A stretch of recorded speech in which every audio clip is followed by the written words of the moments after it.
ओम आप्यायन्तु ममांगानि वाक्प्राणश्चक्षुश्रोत्रमथो बलम् इन्द्रियाणि च सर्वाणि सर्वं ब्रह्मोपनिषदं माहं ब्रह्म निराकुर्यां मा ब्रह्म निराकरोत् अनिराकरणमस्तु अनिराकरणं मे अस्तु तदात्मनि निरतेय उपनिषत्सु धर्मा ते मयि सन्तु ओम शांति शांति शांति। छांदोग्य उपनिषद के 5वें अध्याय में 10वां खंड और उसमें 5वां मंत्र हम लोग पढ़ रहे हैं और है कर्म फल और विभिन्न योनियों में जन्म, इसके बारे में चल रहा है। वहाँ पर एक नई सी शंका उपस्थित की गई है। ननुफलो रूप में नहीं है, पूर्व पक्ष रूप में केचित तो है। मैंने इसका अंदाज ऐसा करते हम लोग कि कोई वेदांती होंगे पर कुछ अलग मत होगा ऐसा, पर यह है बड़ा पिक्युलर मत। पढ़ते हैं हम और इसका तात्पर्य समझना है।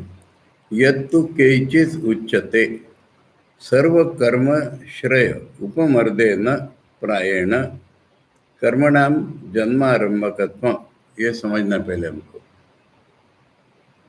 यानी लिटरल मीनिंग तो होता है कि सारे कर्म खत्म हो जाते हैं जब, तब शेष कर्म जो बोले रेसिडुअल कर्म वो दूसरा जन्म देते हैं। तो ये भाषा डायरेक्टली समझ में नहीं आएगी। सारे कर्म खत्म हो गए फिर रेसिडुअल कहाँ से आए? कर्म शब्द का अर्थ भी बदलेगा। इसका मैं अर्थ पहले बताता हूँ कि किसी योनि में हमारा जन्म हुआ, चाहे मनुष्य योनि में हो, चाहे यहाँ उदाहरण बंदर का दिया गया है, बंदर की योनि में हमारा जन्म हुआ और हम मरेंगे उस योनि में। अब उस योनि में जब हम मरेंगे तब बंदर योनि के जितने संस्कार हैं वो सारे खत्म हो जाएंगे, ये कहना है इसका। कर्म शब्द का अर्थ है यहाँ संस्कार। जिन कर्मों के कारण आदमी बंदर बनता है वो सारे खत्म हो जाएंगे। जब बंदर का शरीर खत्म हो जाएगा तो फिर संस्कार तो शरीर में रहते हैं, तो वो सारे खत्म हो जाएंगे। फिर बचे हुए जो कर्म होंगे उससे उसका नेक जन्म, ये कहना है इसका। मैंने कर्म बचे हुए हैं पर बंदर जन्म वाले कर्म खत्म हो जाएंगे पूरे, तब उसका अगला जन्म होगा। यहाँ सवाल बीच में आचार्य ने किया था कि एक ही जन्म बार बार भी आ सकता है, बोला था ना। अब एक बार जन्म आ गया हमको बंदर योनि में, फिर मर गए हम, तो बंदर योनि वाले संस्कार तो हमारे खत्म हो जाएंगे ना सारे, तब दूसरी योनि के कर्म हमको पकड़ेंगे, ऐसा ये पूर्व पक्ष है। तत्र, परंतु यहाँ डिफिकल्टी आ रही है उसकी।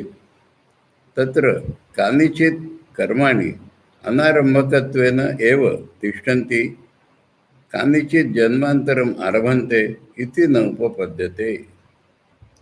बोले इसमें एक बात, ये पूर्व पक्ष नहीं इसलिए शंका है, एक बात समझ में नहीं आ रही इसमें कि कुछ कर्म वेट करते हैं इसका फिर से जन्म होगा और कुछ कर्म जन्म दे देते हैं नया, ये हमको समझ में नहीं आया। शेष कर्म अनंत प्रकार के होते हैं, आचार्य ने बताया। कोई कर्म ऐसे होते हैं कि जो एक ही टाइप का जन्म बार बार भी देंगे। अब कह रहे हैं कि कुछ कर्म ने तो दे दिया, एग्जॉस्ट हो गए वो, अब वो जन्म नहीं देंगे, और कुछ कर्म वेट कर रहे हैं कि अगला जन्म हम देंगे, और कुछ कर्म अभी शुरू कर रहे हैं, तो क्या समझेंगे हम? मरणस्य सर्वकर्माभिव्यंजकत्वात् जुगस्य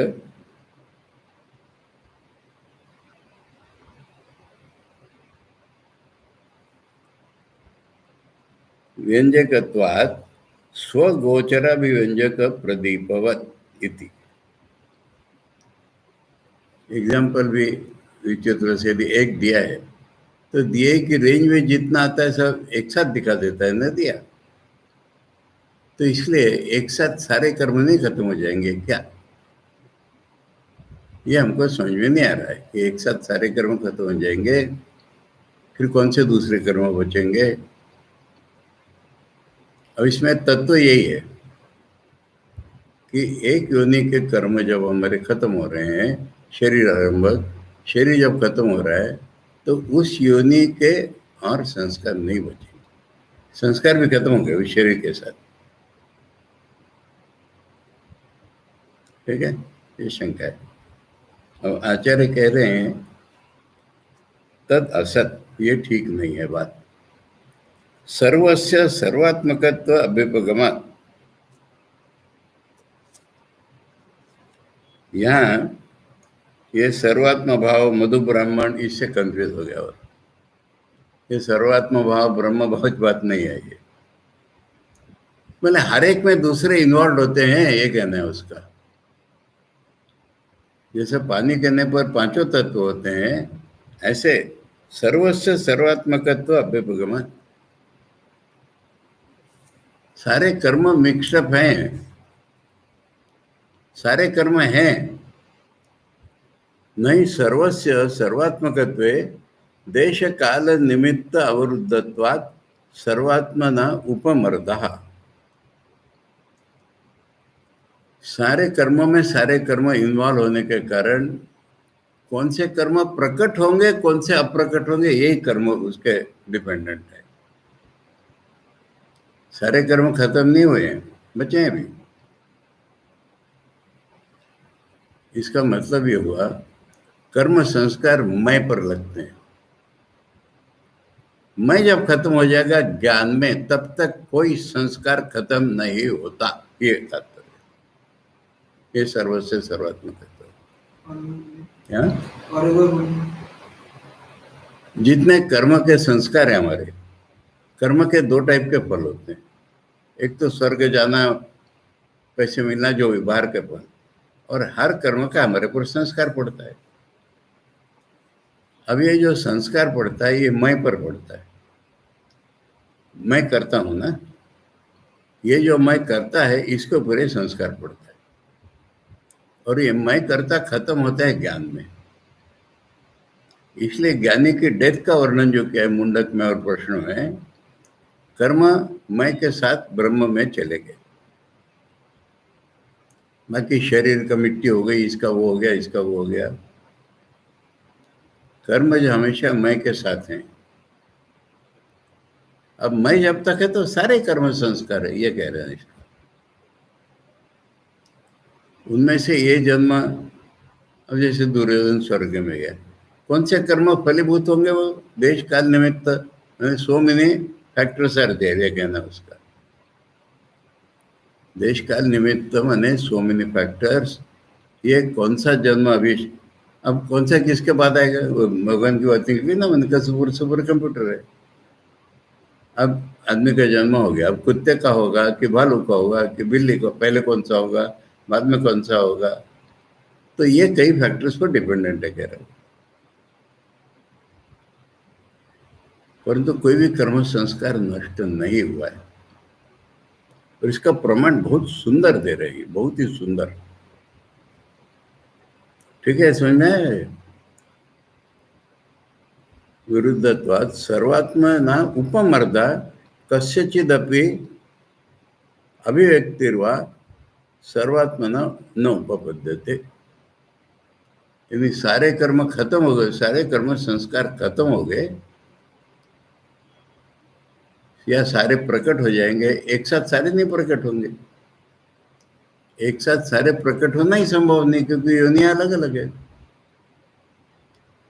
देखो इसमें से और एक तत्व निकलता है। हर एक योनि का अपना एक स्वभाव है। कुत्ता कुत्ते जैसे व्यवहार करेगा, गाय गाय जैसे व्यवहार करेगी। आदमी का स्वभाव होता है कैसे। आदमी ऐसी चीज है, उसमें कुत्ता भी है, गाय भी है, वाघ भी है, भगवान भी है, देवता भी है, मनुष्य भी है। इसलिए मनुष्य के स्वभाव के दो उत्तर होते हैं। एक तो इट्स ए मिक्स अफेयर, दूसरा ऐसा है कि ऊपर के लिए स्ट्रगल करना ये मनुष्य का मुख्य स्वभाव, ऐसा सब है। पर प्रकृति के बियॉन्ड जाना, ये जो उसका स्ट्रगल है, ये उसका असली स्वभाव है मनुष्य का। Man is man so long as he struggles to rise above nature, and this nature is both external and internal. प्रकृति के ऊपर मात करके बाहर निकल जाने का स्ट्रगल है, तभी तक आदमी है वो। ये समझी की व्याख्या है। अब ये प्रकट कौन सा होगा, कौन सा खत्म, कोई सा नहीं होगा। प्रकट कौन सा होगा उस वक्त, ये देश काल निमित्त पर डिपेंडेंट है। तथा कर्माणि कर्मणामपि साश्रयाणाम भवेत्। साश्रय म्हणणे कर्म का संस्कार। तो कर्म का यही हाल होगा कि जो संस्कार हैं उसके अनुसार, डिपेंडिंग अपॉन सेवरल फैक्टर्स, वो अगला जन्म होगा उसका। उदाहरण से बात समझ में आएगी ज्यादा। यथाच पूर्वानुभूत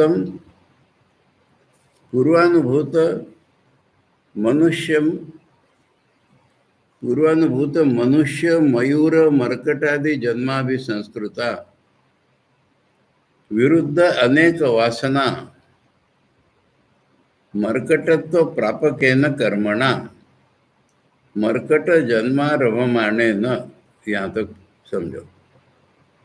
अब बहुत सी योनियों से गुजरा है मनुष्य और मोर और बंदर, ऐसे कई योनियों में से गुजरा है। और इन सारे जन्मों के संस्कार उसके पास है। संस्कृता, संस्कृत होने प्यूरिफाइड नहीं, संस्कार वाला। विरुद्ध अनेक वासना। अब मोर की वासना और मनुष्य की वासना तो एक जैसी नहीं होगी ना। तो वासनाएं भी अब विरुद्ध अनेक प्रकार की वासनाएं हैं उसमें। डेंजर बता रहे पंचांग विद्या को। मर्कट तो प्रापक है न कर्मणा। अब ऐसे कर्म होंगे कि जो उसको बंदर बनाएंगे। मर्कट जन्मारभमाणे न। अब पुराने जो मर्कट जन्म में से गया है ना, वो संस्कार खत्म नहीं हुए, ये कहना है क्या। अब उसको फिर से मर्कट जन्म मिलेगा। अगर पुराने संस्कार खत्म हो जाते, न उपमृद्यते कर्माणि अपि अन्य जन्म प्राप्ति निमित्तानि न उपमृद्यन्ते इति उक्तम। फिर से मर्कट जन्म मिला है, पुराने मर्कट जन्म के सारे खत्म नहीं हुए, यही लॉजिकल है। यदि सर्वा पूर्व जन्मानुभव वासना उपमृद्यरन मर्कट जन्म निमित्तेन कर्मणा मर्कट जन्म आरंभे मर्कटस्य जात मात्रस्य मातु शाखाया शाखांतर गमने मातुर उदर असंलग्नत्वादि कौशलम न प्राप्नोति। बंदर की स्पेशलिटी देखिए ना, जन्म हुआ कि माँ के छाती को पकड़ लेता है। अब माँ तो एक पेड़ से दूसरे पेड़ पर जंप कर रही है, ये नहीं गिरेगा, माँ के पेड़ को चिपक लिया। अब पूरे संस्कार नहीं होते पुराने, तो क्यों करता, ये सवाल है। बिल्ली का बच्चा तो नहीं बिल्ली को पकड़ता, मनुष्य का बच्चा मनुष्य को नहीं पकड़ता, और किसी योनि में देखा ही नहीं हमने ये। ठाकुर ने बिल्ली और बंदर का फर्क बताया ना। बिल्ली अपने बच्चे को पकड़ती है और बंदर खुद जाके पकड़ता है। जन्म होते ना होते, अभी इस जन्म में उसके संस्कार तो बने ही नहीं है कोई। ये लॉजिक है आचार्य। मैंने बहुत सी बातें हमारे अनुभव से सिद्ध हो जाती। साइंस वाले में उसमें जीनिस थी,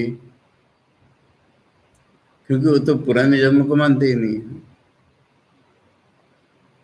वो जीनिस कहाँ से आई, मैंने क्यों का जवाब नहीं साइंस के बाद। ऐसी जीनिस थी इसलिए ऐसा हुआ। वो जीनिस पर्टिकुलर कहाँ से आई बंदर के बच्चे में। जीनिस अगर कोई फिजिकल चीज होगी तो कह रहे हर बच्चे के जन्म बाद घटते रहेंगे, खत्म हो जाएगी फिर। इसलिए जीनी sir nothing can explain this. पहले बंदर कितनी बार हुआ है पता नहीं, और वो संस्कार गए नहीं उसमें। ये सवाल है कि एक बार जन्म हुआ कि वो संस्कार खत्म होकर के तब उसका अगला जन्म होता है। आचार्य करे से नहीं, संस्कार खत्म नहीं है। मैंने आगे की बात बता दी कि संस्कार तो मैं के साथ जाएंगे, मैं को चिपके हुए सारे संस्कार, मैं तो गया नहीं ना उसका। इसलिए बीच में मुक्ति हो जाएगी वगैरह जो सवाल निकले थे, संस्कार ही नहीं तो मुक्त हो गया। कुछ लोगों को आर्ग्यूमेंट होता है ना, हम नित्य कर्म करते रहेंगे, पाप लगेगा नहीं, काम में निषिद्ध करेंगे नहीं तो खत्म हो जाएंगे, मुक्त हो जाएंगे। ऐसे हिसाब से नहीं मुक्ति होती है, मैं जाएगा तो मुक्ति। मैं का कर्ता भोक्ता रूप जगह तो मुक्ति। अब एक चीज बताते होते फ्लैश हुई मुझे, यानी मैं के दो रूप बताया ना मैंने हमेशा, करता हूं और भोगता हूं। ठाकुर ने कई जगह बोला है कि मैं करता नहीं हूं, ये जिसका बोध हो गया भगवान ही करता है, वो तो यौन मुक्त ही है। टेक्निकली उसकी निर्विकल्प समाधि नहीं हुई अभी, पर कर्म जो है वो कर्ता के साथ चिपके। अनुभवने वाला मैंने शंकर के अनुसार, अनुभवने वाला मैं जब खत्म होगा तब मुक्त होगा वो, निर्विकल्प समाधि के द्वारा। और ठाकुर कह रहे कि कर्ता में खत्म हो जाएगा तो मुक्त ही है। तो ये जो है ना, ये कर्म कर्ता के पास है सारे। बोले बताओ ना, समझिए ने भी उदाहरण दिया कई जगह। ये बतख का बच्चा लैंड पे पैदा हुआ, पैदा होके पानी की तरफ भागता है। दूसरा किसी को चाहे पानी की तरफ थोड़ी भागेगा, डरेगा, वो नहीं डरता। इससे ज्ञानी टीचर्स और एक बात बताते हैं मनुष्य। अब वो क्या बोला है, देश का निमित्त तो बोला है ना, जब एडोलेसेंस आदमी का शरीर बढ़ता है तब एट सम पॉइंट सेक्स अर्जी उत्पन्न होती है, और तब आदमी को वो नई लगती है, बिल्कुल न्यू, और उसका कुतूहल जन्म होता है कि क्या है देखूंगे। आचार्य लोग करे कितने जन्म में तूने ये किया है, उसका संस्कार है ये। वो बॉडी के विशिष्ट डेवलपमेंट में प्रकट हुआ है, नया कुछ भी नहीं है।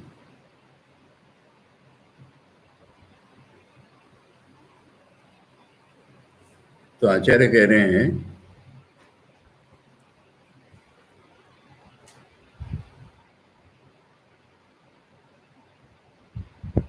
कौशलम न प्राप्त होती, मैंने एक्सपर्टाइज माँ के छाती से चिपकने की उसको मिलती नहीं अगर पूरे पुराने नहीं होते तो।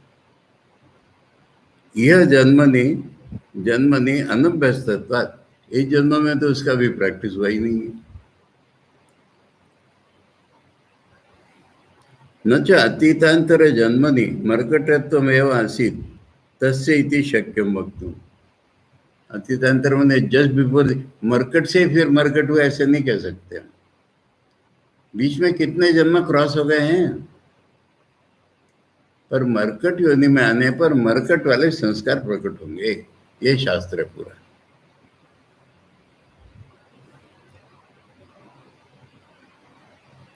और फिर कुत्ता हो गया, शोर हो गया, ये हो गया, वो हो गया, फिर मरकट जब बनेगा मरकट वाले संस्कार, शरीर उसके लायक बन गया है उसका। तो इसलिए संस्कार प्रकट होना नष्ट होना ये टाइम प्लेस एंड पर्सन पे डिपेंडेंट है, पर खत्म कभी नहीं होते, ये है पूरा ये।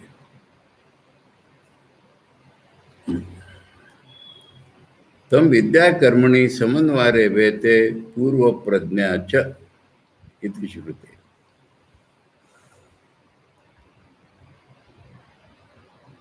विद्या कर्मणि यानी कर्म संस्कार और कॉन्शियसनेस, इससे उसका जन्म होता है। और पहले जो प्रज्ञा थी वो उसके साथ आ जाती है। गीता में क्या है, मनुष्य का लभते च तत पूर्व, पुराने में हमने स्पिरिचुअलिटी जो अर्जन की होगी बचपन में नहीं दिखेगी, पर शरीर मन सफिशिएंटली डेवलप हो गया तो वो हमको पकड़ लेगी, वो हमको आगे ले जाएगी। तो इट रिक्वायर द डेवलपमेंट और बॉडी और माइंड मनुष्य के लिए, हाँ, स्पिरिचुअल के लिए। और कुछ चीज ऐसी है, अच्छा जन्मते ही बच्चा माँ का दूध पीने लगता है, तो इसलिए ये बंदर का बच्चा जन्म होते न होते माँ के छाती को पकड़, एक्सपर्टाइज करे, कौशल मैंने एकदम पकड़ लेते। पहले जन्म में तो उसको प्रैक्टिस ही नहीं मिल गई, और पिछला जन्म कहीं बंदर का ही था, ये कौन कह सकता है। इति श्रुते तस्मात् वासनावत् न अशेष कर्म उपमर्दयति। जब पहला जन्म मरकट आता है, पहला जन्म नाम की चीज नहीं है, ये चक्र है। पहला जन्म नाम की चीज सारा इलॉजिकल हो जाएगा। अनादि परंपरा चल रही है, इसको माया कहते हैं। आखिरी है, ज्ञान हो गया कि खत्म। ज्ञान होने से पूरा चीज मिथ्या माने ज्ञान होने से मैं नहीं रहा, मैं नहीं रहा तो संस्कार रहेंगे कहाँ? वही तो स्पष्ट रूप में मुंडक में होता है। और ये जो चक्र बोल रहे हैं, हाँ, चक्र का कॉन्सेप्ट कहाँ से आया है? माया से। हाँ, माया से। कॉन्सेप्ट क्या है, ऋषि लोग देखते हैं। यथा दाता पूर्व में कल्पयत, पिछले कल्प में जैसा था वैसे भगवान ने फिर बना दिया। और ये सृष्टि से प्रलय का ज्ञान भगवान के पास रहता है, ईश्वर के पास। उसी ज्ञान के आधार पर वो फिर सृष्टि कर देता है। स्वामी जी ने वो हिंदुइज्म में सारी चीजें बता दी।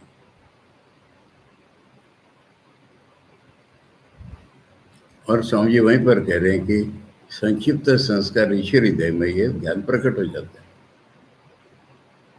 मैंने संस्कार करो नहीं, संस्कार धो डालो, मैं चला जाता संस्कार धुल जाते हैं। उस चित्त में यह सारा प्रकट हो जाता है अपने आप। ये दिखाने के लिए ठाकुर वेद नहीं पढ़े थे, ये समझे के लिए। वेदमूर्ति भगवान इस अवतार में बहिशिक्षा उपेक्षा की, क्योंकि जिसके मन में कोई व्यक्तित्व के संस्कार नहीं रहे वहां पर वेद अपने आप कैसे प्रकट हो जाते, ये बताने के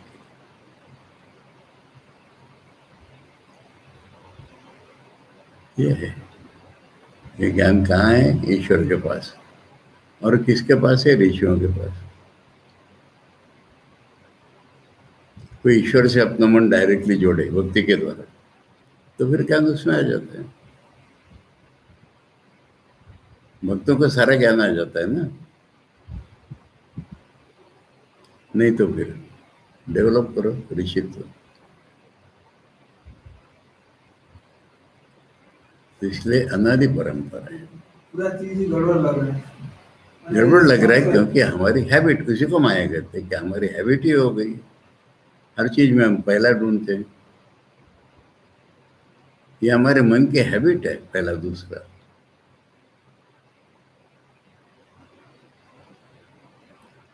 सृष्टि नहीं थी कभी तो भगवान भी नहीं थे, ऐसा हो जाएगा।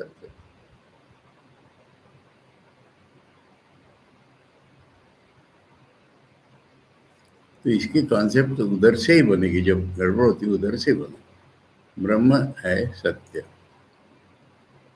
हमको दिख रहा है जगत, इसका कोई एक्सप्लेनेशन नहीं है, माया है। अभी माया कब आई? अरे टाइम ही तो माया में आता है, तब तक टाइम ही नहीं है। क्यों आई? कॉजेशन ही तो माया में, उसके बिना कॉजेशन ही नहीं है। कैसे आई? कोई प्रोसेस है ही नहीं उसमें, आई। ये चीज है। और ये इरेशनल, बिल्कुल नहीं, सुपर रैशनल, मैंने रीजन के आगे इसमें कुछ भी नहीं जा रहा है। और हमारे जो रीजन है वो ऐसा, पहला दूसरा, ये हमारा रीजन। इसीलिए तो बोल रहे अब जो जैसे ऑब्जर्वेशन में देखो तुम, साधारण ऑब्जर्वेशन में, मुर्गी पहले कि अंडा पहले? बता। पहला अगर हम ढूंढने निकले तो मुर्गी पहले कि अंडा पहले? इसका भी कोई आंसर नहीं। इसका मतलब पहला नाम की चीज नहीं है, इसका मतलब ये, इसका मतलब माया है, ये मतलब। अच्छा, माया में यानी स्वप्न में देखो, किसी सीक्वेंस की जरूरत पड़ती है क्या हमको? वहां नहीं हम सवाल पूछते। कोई भी सिचुएशन स्वप्न में शुरू नहीं होती, we find ourselves in a situation. कुछ चल रहा है और हम भी हैं वहां पर, उससे कुछ आइडिया बनती है हमारी जागृति की।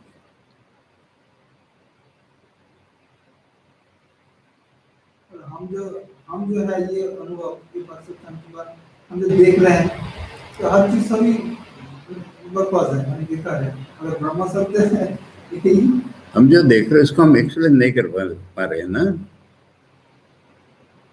वही जो ज्ञान आएगा तब देखेंगे नहीं ना, हम बोल के कुछ चीज नहीं है, हाँ। वही है जो है वही है। हम बोल के कुछ नहीं है, पर दूसरी साइड है कि ब्रह्म है हमारे रूप में, तुम्हारे रूप में।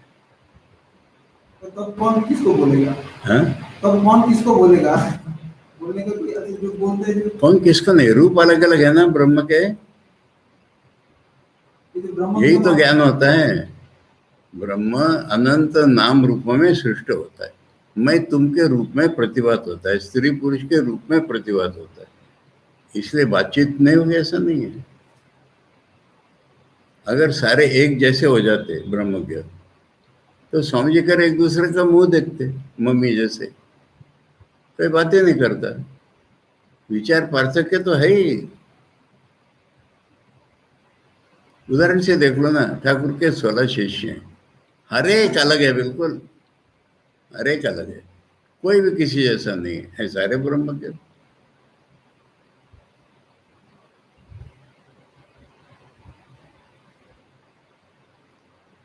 स्वामी जी की हारमोनी कैसी है? जो ज्ञान युक्त तो ज्ञान योगी ज्ञान, भक्ति युक्त भक्ति योगी। और साधन स्वामी जी की कैसी है? Harmonious blending. कहाँ ज्ञान है, कहाँ कर्म है, कहाँ भक्ति, समझ में नहीं आएगा, ऐसा चल रहा है। एक्सप्रेशन बिल्कुल भिन्न है। स्वामी जी के मन में एक क्षण को शांति नहीं, समाधि में बैठते तब तक ठीक है। और साधन स्वामी जी का शांत मन, एनालाइज कर रहे हैं।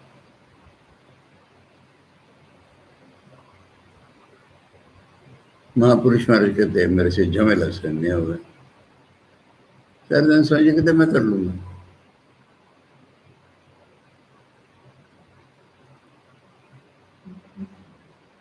ब्रह्मन स्वामी जी दोनों संभाल लेते थे।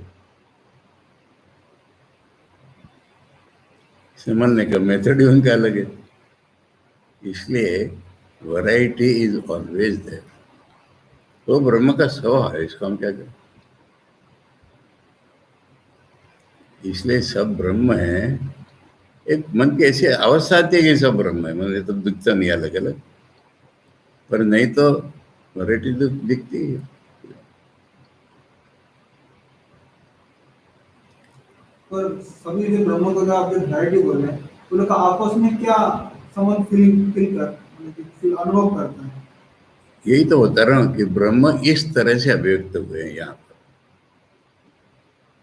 अच्छा, हाँ एक दूसरे को ऐसा उन्होंने अनुभव करेंगे। हाँ वो तो जानते थे, मैंने मान लीजिए राजा महाराज, महापुरुष महाराज के बारे में जो सोच है, हाँ जो तो ब्रह्म के है। हाँ महापुरुष का महाराज को सोच है जो राजा महाराज तो ब्रह्म के है। तो प्रकाश का वैरायटी हाँ हाँ, उनका स्वभाव और मन अलग है।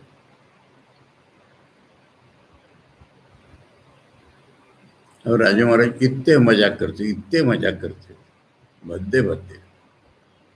महापुरुष है, गंभीर रहते हमेशा। अब गंभीर रहते मैंने हंसी नहीं, ऐसा नहीं, हंसी दिलाओ तो हंसते हैं फिर वो। कुछ महाराज तो काफी ये भी करते कोई कह रहा है कि जाके देखा राजा महाराज और महापुरुष में एक साथ बैठे, क्या बात कर रहे इसमें भी, और खूब हंस रहे बीच बीच में दोनों जने। तो पता चला कि ठाकुर के जमाने की कुछ बातें निकाल करके दोनों हंसे। तब का आनंद आ रहा है उनको। अच्छा, ठाकुर क्या, हमने कल पढ़ा था ना, वो देवताओं के भक्ष बन जाते। तो ठाकुर कितने प्रकार से मजाक करते थे। मास्टर माचन एक भी नहीं लिखा।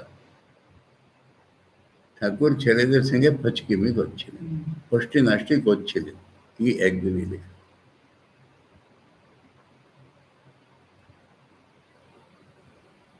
वो लिखने लायक नहीं होगा उनकी दृष्टि में। कई जगह में थोड़ा थोड़ा नहीं, स्लैंग बहुत था ठाकुर की भाषा में। अब सभ्य समाज में, स्त्री पुरुषों के समाज में कैसे पड़ेगा कोई। इसलिए तो वैरायटी इन्फिनिट है ठाकुर की। ठाकुर कह रहे कि माली जो है ना, कई कई फूल लेकर के बुके बनाते हैं खुद।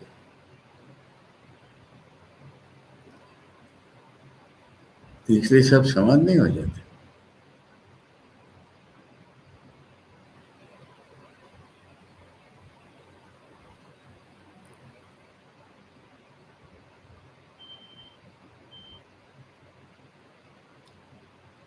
तस्माद वासनावत न अशेष कर्म उपमर्दयति शेष कर्म संभव। इसका नाम शेष कर्म है। वासनाओं के समान सारे कर्मों का खत्म होना संभव नहीं है। वासनाएं हैं, कोई शेष कर्म है। कौन सा प्रकट होगा वो बोलेगा, ये सब अलग है। टाइम, प्लेस एंड कॉजेशन सभी काम में आते। और जो विशेष साधक होते हैं ना, उनको मेमोरी रहती है, इवन पशु जन्म में। तो एक्सेप्शन है, exception always prove the rule. वो राजा भरत किसी संस्कार, हाईली डेवलप्ड साधक है। वो हिरण को बचाने गए, उससे आसक्ति हो गई, हिरण बन गए। और हिरण बन गए तो भी उनको पूर्व की जन्म याद है। अब वही उदाहरण देखो ना, हिरण के बाद फिर से आदमी बन गए वो। अब आदमी बन गए तो आदमी वाले संस्कार आ गए ना सारे, और उनको वो भी याद आ गया कि ऐसा मैं हिरण बना था, अब नहीं बनूंगा। अब वो उल्टी तरफ, मैंने बिल्कुल किसी से आसक्ति नहीं होना है, बातें नहीं करते थे, इसलिए उनको जड़ भरत नाम पड़ गया।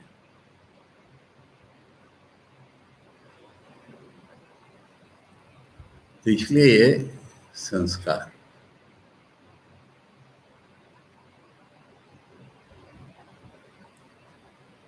अब ये छोटा बच्चा कभी कभी तबला बजाने लगता है।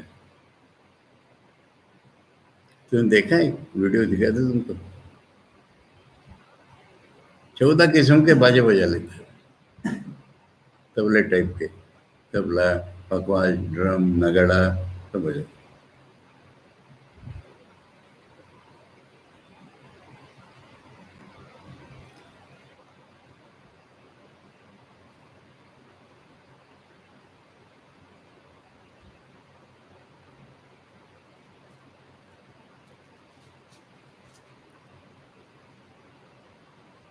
इसलिए शेषेण उपभोक्ता कर्मणा संसार उपपद्यते इति न कश्चित विरोध। तो बचे हुए जो कर्म है उसका उपभोग करने के लिए संसार चलता रहे।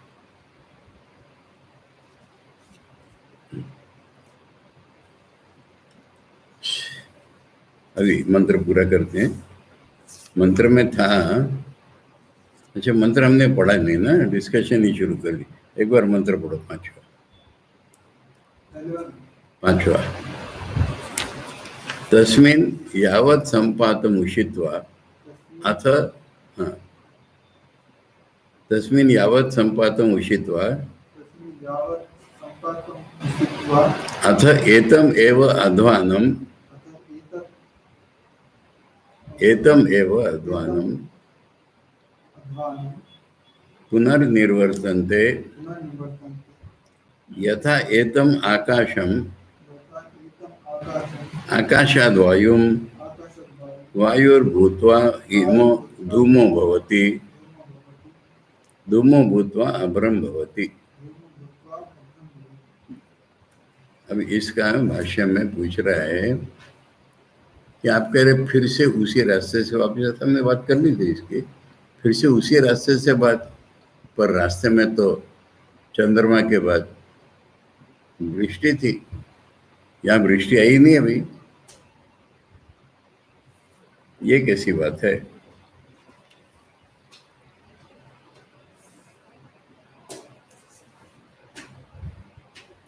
कोऽसौ अध्वा यं प्रति निवर्तन्ते इति उच्यते यथा एतम यथा गतम निवर्तन्ते।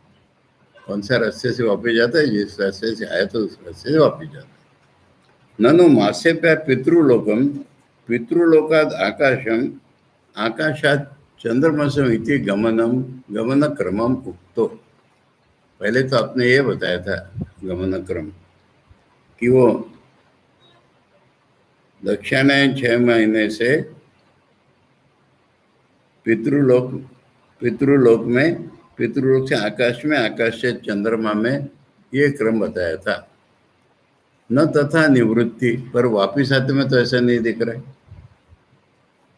किम तर्हि आकाशाद वायुम इत्यादि कथम यथा एतद्मिति उच्यते।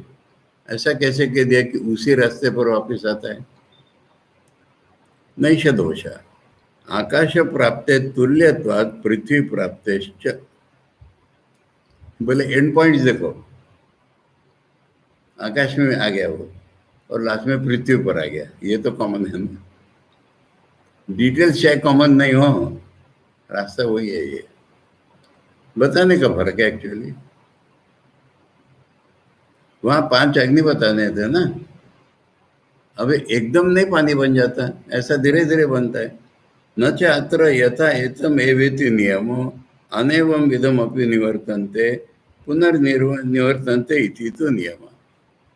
मैंने एग्जैक्टली वही रास्ता बताने की जरूरत नहीं कह रहे हैं, उसी रास्ते से आता है, बस इतना समझ लो। अतः उपलक्षणार्थम एतद् यथा एतम इति अतो भौतिकम आकाशम तावत प्रतिपद्यन्ते। इसलिए एक उपलक्षण है, मैंने कह दिया है कि उसी रास्ते से आते हैं, इसलिए आकाश में आ गए पहले। यास्तेषाम चंद्रमंडले शरीर आरंभिका आप आसन, कोई पानी जो है चंद्रमंडल में आ गया था, तास तेषाम तत्र उपभोग निमित्तानाम कर्मणाम क्षये विलीयन्ते। वो उपभोग निमित्त जो कर्म थे वो खत्म हो गए।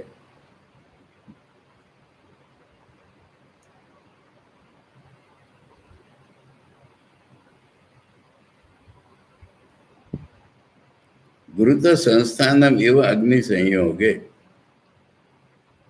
घृत संस्थानम माने घी का डेला, अग्नि लगने पर वो खत्म हो जाता है, ऐसे वो खत्म हो गया। ता विलीना अंतरिक्षस्था आकाशभूता इव सूक्ष्मा भवन्ति।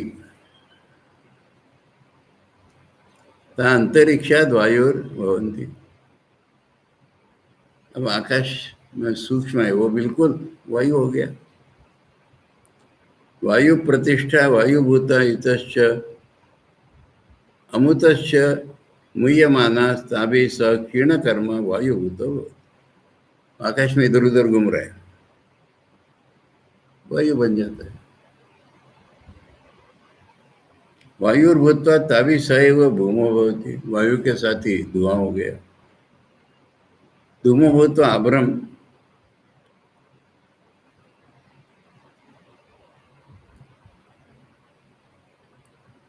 अब वर्ण मात्र रूपो भवति। अच्छा, अभ्रम शब्द का अर्थ बता रहे, अब भरण, पानी से भरा हुआ ही है वो, ये अभ्रम। अभ्रम भूत्वा मेघो भवति, अभ्रम भूत्वा मेघो भवति, मेघो भूत्वा प्रवर्षति। मेघो भूत्वा प्रवर्षति। आचार्य ने वहाँ थोड़ा अलग बताया है, मैं अलग बताया, समझ में आया? आकाश करे एग्जैक्टली उस तरह से क्या जरूरत है, उस तरह से कह दिया है। मेरा कहना है कि एग्जैक्टली वही वर्णन होने की क्या जरूरत है, रास्ता वही है, वर्णन अलग प्रकार से डिटेल कर दिया जाता।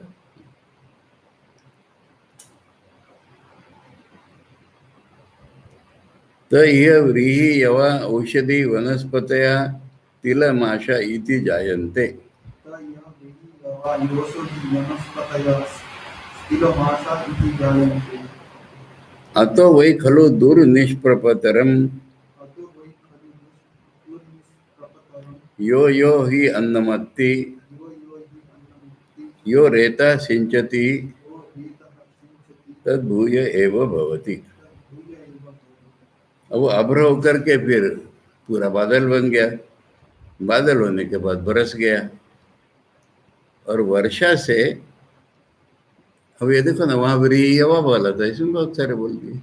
व्रीहि यवा औषधि वनस्पति माने प्लांट्स, बिग ट्रीज, तिलमाशा इति जायन्ते, ये सब उससे उत्पन्न हो जाता है। अब यहाँ से कह रहे हैं कि बड़ा कष्टप्रद तरह ये क्या बन जाता है, और फिर आदमी खा लेता है इसको, ये बड़ा कष्टकर दिख रहा है। और अन्न खा करके रेत बन जाता है वो, फिर वो रेत सिंचन करेगा, फिर वो वैसा ही हो जाएगा, जो पुरुष था पहले वैसे ही पुरुष हो गया। अब इसमें एक चीज वांटिंग मिलेगी तुमको, हाँ, मैंने पुरुष पुरुष पुरुष कह रहे पहले, स्त्री होगी तो क्या होगा, उसका स्त्री बन जाएगी। इसलिए पुरुष माने आदमी मत लो, ह्यूमन स्पीसीज लो। इसका नियम यहाँ कहीं नहीं बताया, अगर ऐसे पकड़ो तो।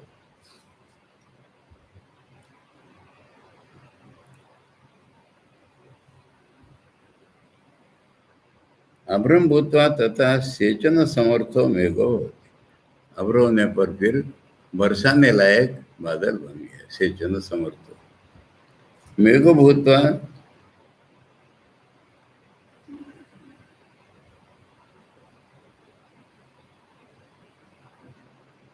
उन्नतेषु प्रदेशेषु अथ प्रवर्षति, मेघ तो बहुत ऊंचाई पर रहता है, फिर वहां से बरस गया।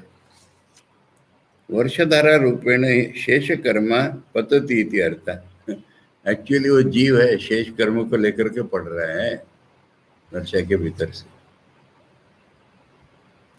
तैः व्रीहि यवा औषधि वनस्पतयः तिल माशा इति एवं प्रकारा जायन्ते। क्षीणकर्मणाम अनेकत्वात् बहुवचन निर्देश। अच्छा, जायन्ते बीच में शब्द आ गया, यानी बहुत से जीव हैं जिनका कर्म क्षीण हो गया है, इसलिए जायन्ते शब्द। बरसात होती है तो बहुत से जीव आ जाते हैं नीचे, वनस्पति में पड़े रहेंगे, मनुष्य खाएगा भी नहीं उनको, पशु खा लेगा, फिर कभी मनुष्य खाएगा, ये कष्ट तरह कह रहे। पशु लोग खाएगा, पशु जन्म मिलेगा, पशु का रेत बन जाएगा, आदमी उस पशु को खाएगा। मैंने ये रेत बनना एकदम ऐसा सडन नहीं है, पता नहीं कितने दिन पड़ा रहना पड़ेगा। मेघादिषु पूर्वेषु एक रूपत्वात् एक वचन निर्देश, ठीक है। मेघ तब एक वचन था, बरसात हुई तो अनेक वचन हो गया, क्योंकि जीव सारे आ रहे हैं इसलिए। यस्माद्धि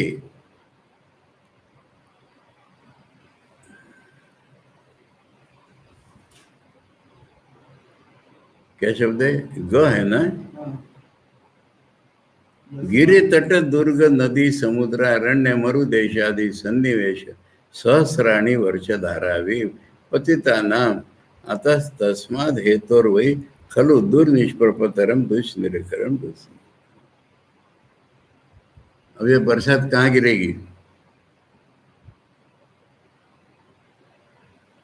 पहाड़ पर, किनारे पर, दुर्ग, कहीं डिफिकल्ट जगह में, नदी में, समुद्र में, डेजर्ट में, ऐसे हजारों प्रकार के एरियाज में गिर सकती है वो। इसलिए कह रहे हैं कि ये बड़ा कठिन है यहाँ पर का मार्ग, उसमें से छूटेगा कैसे वो? मान लीजिए महाराज कुछ अलग पौधा बन गया और उसको खेती जो करते हैं वो उखाड़ के फेंक दिया। हाँ जो पौधा बन गया, हाँ हाँ उसका मनुष्य का पेट में ना जाके उसको उखाड़ के फेंक हाँ दिया। हाँ हाँ, तो फिर वो सड़ गया, फिर उसमें से जीव मरा नहीं, वो जीव चल रहा है उसके साथ, जल रहा है। चल रहा है। मैं कह रहा हूँ जीव इज गोइंग ऑन। हाँ। इसलिए आचार्य के बड़ा कष्टतर है, उपनिषद का बड़ा कष्टतर। कब मनुष्य खाएगा, रेत बनेगा। वो जो साइकिल कहाँ जा रहा था वहां से, फिर पानी हो जाएगा यहाँ से, फिर पानी हो पानी जाएगा। हो जाएगा। ये तो गिरि तट उदक स्रोत सोयमाना नदी प्राप्नुवन्ति। अगर पहाड़ पर गिरा तो फिर वो नदी बन करके बहने लगेगा। तथा समुद्रम ततो मकरादिभिर्भक्ष्यन्ते। समुद्र में गया तो मगर खा लेगा उसको। ते भी अन्य ना, दूसरे मगर उन मगरों को खा लेंगे। तो आचार्य ने बुलाया ये मुश्किल वाला। तत्रैव च स मकरेण समुद्रे विलीना। फिर वो मकर समुद्र में ही विलीन हो जाता है। समुद्राम भी जलचर आकृष्टा।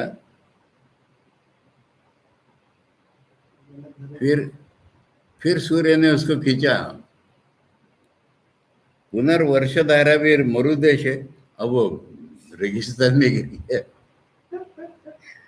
शिला तटे हुआ, किसी पत्थर पर गिर गया। आगम में पति था, जहाँ कोई जाता नहीं ऐसी जगह गिर गया।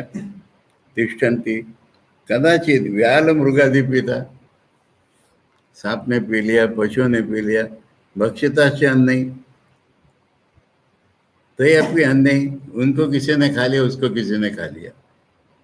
इति एवं प्रकारा परिवर्तन कदाचित भक्ष्येषु जाता तत्रैव शुष्यन्। कहीं वही सूख गया। तुम जो बात कर रहे हो, भक्ष्य पदार्थ में गया पर वही सूख गया वो। भक्ष्येषु अपि स्थावरेषु जाता नाम रहता देह संबंधो दुर्लभ है। वो पेड़ पौधा बन गया तो भी रेत के साथ संबंध नहीं है उसका। बहुत वहां स्थावर नाम इति अतो दुर्निष्क्रमणत्वम।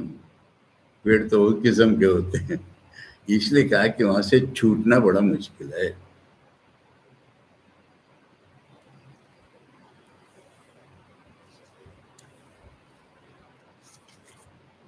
लंबा है भाष्य भी।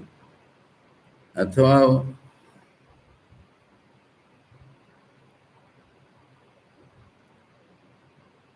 बस करो, छोड़ो। ओम आप्यायन्तु ममांगानि वाक् प्राणश्चक्षुश्रोत्रमतो बलमिन्द्रियाणि च सर्वाणि सर्वं ब्रह्म उपनिषदं माहं ब्रह्म निराकुर्याम् मा ब्रह्म निराकरोत्। अनिराकरणमस्तु अनिराकरणं मे अस्तु तदात्मनि निरते। ये उपनिषत्सु धर्मा ते मयि सन्तु ते मयि सन्तु। ओम शांति शांति शांति। हरि ओम तत्सत। श्री रामकृष्ण अर्पणमस्तु।